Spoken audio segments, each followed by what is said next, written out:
Your brokenness is not in vain. It's beautiful. It's beautiful unto the Lord if you allow him to sew you together, mend you together, knit you together ever so gently. Hey everybody, welcome back. Okay, listen, I want to talk to you today about your brokenness. I want to help you understand the beauty in your brokenness. And I know that sounds crazy because so often in life, we just come to a point where we just want to give up. We're just tired and we're just like, Lord, I would rather be with you than to keep going through this cycle of pain that I've been dealing with. But what happens when you come to the end of the road, when you come to that place where the rubber meets the road and you are literally broken and crushed to pieces? What happens in that moment is that now you begin the process of being refined. You begin the process of being mended, even though you don't feel like it. You feel broken, you feel hurt, you feel devastated, you feel crushed, you feel humiliated, ashamed. Every single thing that goes along with brokenness, you experience that emotion, you experience that trauma. But what's happening behind the scenes spiritually, if you allow it, is that God is mending all of the pieces of your life together. He's giving you new understanding. He's giving you new revelation. He's giving you newness of life so that when you are fully put back together, although you have some cracks and although you have some chips, this is what makes you shine because it becomes a mosaic. It's like a diamond. You know how diamonds are faceted, right? And they have all these little cuts. They have all these little cuts and grooves in them so that as the diamond turns, you can see the sparkle of its beauty from every angle. You can see every individual sparkle. However, you don't see the individual cuts, right? And so this is how many of our lives have been. You have been broken. You have been tried in the fire. You have been devastated by life. You've been devastated by love. But I want you to know that God is a restorer, and you have to believe this because God is good. Yes, God is wrathful. Yes, God is a God that does not play with our sin. He does not tolerate our mess, but he gives us grace to get it right. And when our heart is pure and when we desire to actually be what it is that he requires of us to be, even if we have a hard time attempting to be that, when our heart is towards him, he will do the necessary pruning and the necessary things to get us prepared for the growth spurt, okay? This is why the brokenness is so beautiful, because when you are broken, what breaks is your thinking, your wrong ideas, your delusions of what you think you should be or your life should be or your circumstances should be. Everything about your life comes into question because now you're questioning every single thing that you thought that you knew, because in your broken state, you have no understanding. You lose the ability to comprehend what's going on around you because you're broken.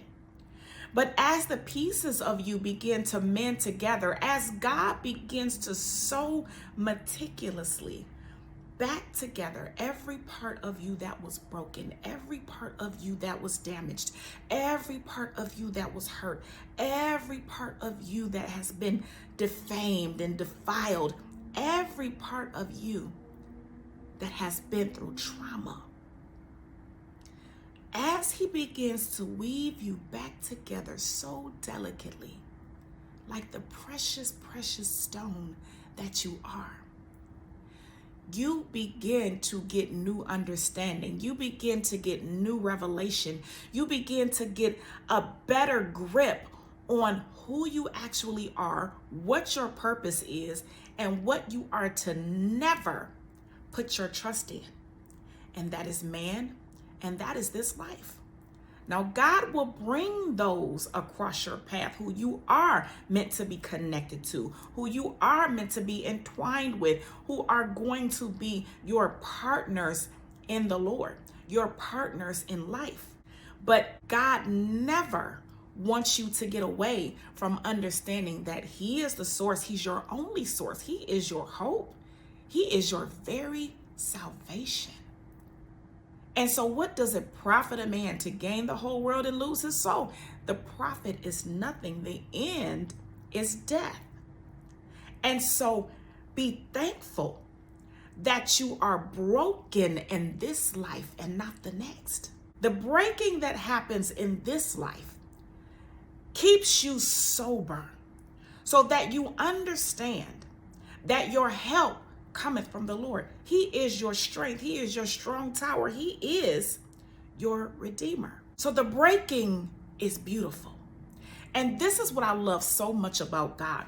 When we go through that breaking, it feels like death, much like what Christ went through on the cross, right? He was crucified. He was broken. He was torn in this life, right? He was broken in this life so that he could be resurrected in the next, and so that he could redeem us back to the Father. So think about it like this. Your brokenness is an example of the brokenness of Christ on the cross. But what happened? He rose again. He resurrected with all power and all glory and all might. And when you are broken, if you allow God to have his way in your life, if you learn the lesson of the breaking, you will understand that you will be renewed and brought back afresh, brought back redeemed, brought back restored, brought back with joy multiplied, love multiplied, abundance overflowing in this life. And now your understanding increases. Your knowledge and your awareness of the mender of the broken heart is made whole, is solidified. Because see, now you understand that you cannot save yourself. You cannot repair your own brokenness. It takes the powerful, supernatural, almighty hand of God to mend the many broken places inside of you, but God is capable of doing it if you surrender, if you allow him. Surrender meaning, okay, God, I'm broken. I don't know what to do. I don't know what to say. I don't know which way is up. I don't know which way is down. I'm confused and lost. Have your way with me, God. Help me, restore me, renew me, refresh me. Show me you, God, that I may understand who you are, that I may not be lost or ever in this brokenness again. See, the broken place is beautiful because it's a place of humility. The broken place is a place where you finally come smack dab to the end of yourself. You realize that you are dust and there is no way outside of God. There is no way to get unbroken. You have all of these people that say, well, just go to therapy, or just take this medication, or just do this, or just get up and take a hot bath every day. Yes, there are practical things that we can do to soothe our physical, natural, fleshly selves. But only one person can restore that which is within. That which no man can see with their physical eyes. Your spirit man is what needs to be restored in order for your flesh to be fully at peace. And there are so many people who are suffering.